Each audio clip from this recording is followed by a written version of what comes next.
Hey there, my name is Dr. Seth Myers of Salina Spine Sport and Rehab. It's Tuesday, so I'm bringing another Tuesday tip of the week video. And this is kind of a follow-up video from last week where we talked about activity levels and pain, dealing with an injury.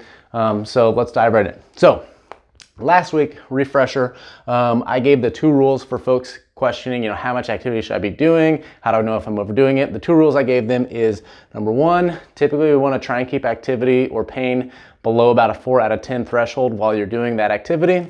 And then the second rule is we don't want to see a giant spike in symptoms or a flaring up of symptoms within the first 24 to 48 hours after that activity. And if we can check the box on those 2 things, we can likely keep progressing that movement.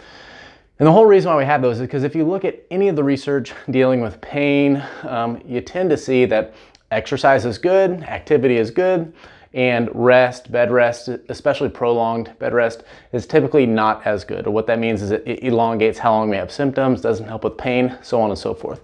Now, when we say activity or exercise, that doesn't necessarily mean being in the gym, lifting weights, really anything. It could be going for a walk, could be just walking around your house, could be playing pickleball, anything.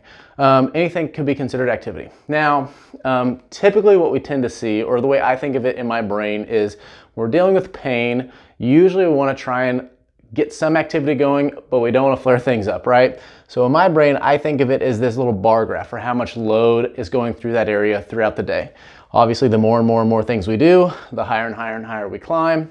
And when we're dealing with pain, there's usually going to be a little sweet spot, a little window that in my brain I think of as being the spot that we were trying to find with these 2 rules, right? And so a lot of times when people are dealing with pain, they tend to want to calm things down. And what tends to happen is they will not have a lot of load through that area. It makes sense. I don't want to flare it up. I don't want to piss it off.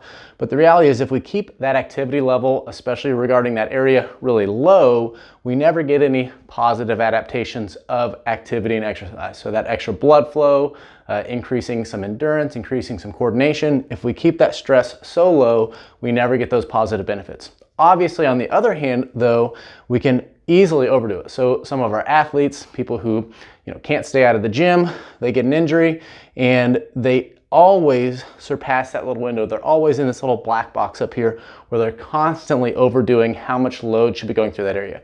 So again, with those 2 rules, what we're trying to do is find that sweet spot where I'm getting some of those positive adaptations from using that area, whether it's going for a walk, whether it's trying to ride my bike, but I'm not overdoing it. I'm not getting flaring up of symptoms.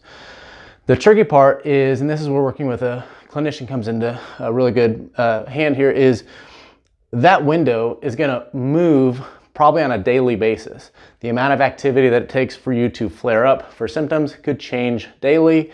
How big that window is might change daily. So some days you can do a wide variety of things and not have any symptoms. Some days it's small little tasks that make symptoms go crazy. But at the end of the day, usually what we're trying to do with, again, those 2 rules is find that little window. And if we find that window, then we try and progress and let that window get bigger and bigger and bigger, get some of those positive adaptations from exercise and activity, but not flare up from symptoms. Hopefully this video is helpful. Hopefully that helps you understand kind of the way we go about trying to find specific activities for folks to do in their rehab process. And if you like this, I'd love it if you shared it, and thanks for watching.